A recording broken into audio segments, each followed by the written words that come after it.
Iman dan percaya tentu saja penting sekali buat kita sebagai orang percaya. Tetapi tanpa disadari kita sering tidak mengindahkan tentang kesalehan dan cara hidup kita. Kita hanya berkata iman, dan iman yang penting percaya dan percaya. Sehingga pada akhirnya ada banyak orang yang berbicara firman Tuhan, mengajar kebenaran firman Tuhan, dan tahu banyak hal pengetahuan firman Allah. Tetapi cara hidupnya, gaya hidupnya jauh sekali dari kesalehan. Ini adalah sesuatu yang memprihatinkan. Kita tidak menjadi teladan dan kita mempermalukan nama Tuhan Yesus. Di dalam kitab Ibrani 5 ayat 7, dalam hidupnya sebagai manusia ia telah mempersembahkan doa dan permohonan dengan ratap tangis dan keluhan kepada Dia yang sanggup menyelamatkannya dari maut, dan karena kesalehannya ia telah didengarkan. Ayat ini berbicara tentang Tuhan Yesus. Yesus yang adalah Allah 100%, tetapi Dia juga adalah manusia 100%. Dia juga harus mengalami pencobaan, dicobai, dan Dia tidak pernah jatuh ke dalam dosa. Tapi sebagai manusia dikatakan, karena kesalehannya ia telah didengarkan. Jadi kesalehan adalah sesuatu yang sangat penting buat kita sebagai orang percaya. Saudara yang saya kasihi, kesalehan, saleh adalah hidup yang murni, hidup yang tulus dan tidak bercela, tidak bercacat, hidup sesuai dengan standar kerajaan Allah. Itulah yang namanya kesalehan, atau identik dengan kesucian hidup.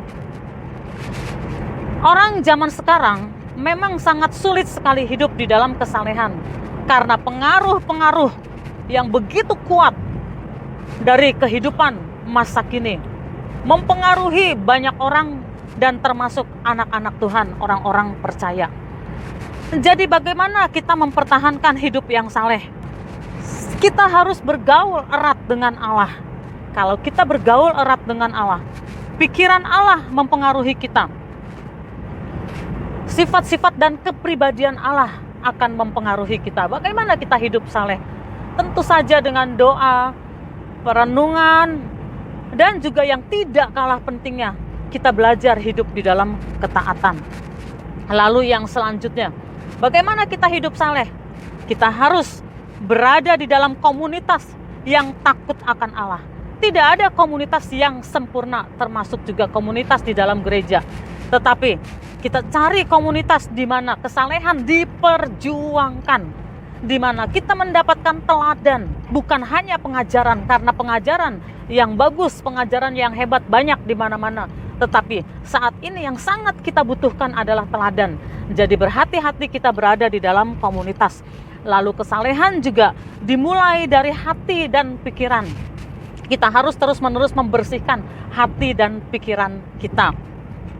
Hasil dari hidup yang saleh, hasil dari hidup yang saleh adalah Allah mendengar dan menjawab orang-orang yang saleh seperti nats yang kita baca, dan karena kesalehannya ia telah didengarkan. Lalu yang selanjutnya, cara Allah memperlakukan orang yang saleh berbeda dengan cara Allah memperlakukan orang-orang yang tidak takut akan Allah. Di dalam kitab 2 Samuel 22 ayat 21, Tuhan memperlakukan aku sesuai dengan kebenaranku. Ia membalas kepadaku sesuai dengan kesucian tanganku. Itulah firman Tuhan. Jadi orang-orang saleh memang diperlakukan beda oleh Tuhan. Lalu yang terakhir, orang Kristen, anak-anak Tuhan seharusnya punya gaya hidup yang saleh, tidak mempermalukan nama Tuhan. Bagaimana kita terus-menerus memperkatakan firman Tuhan, mengajarkan kebenaran firman Tuhan, tetapi orang melihat gaya hidup kita yang jauh dari saleh, itu tidak boleh terjadi. Jadi, mari kita memperhatikan cara hidup kita. Tuhan Yesus memberkati.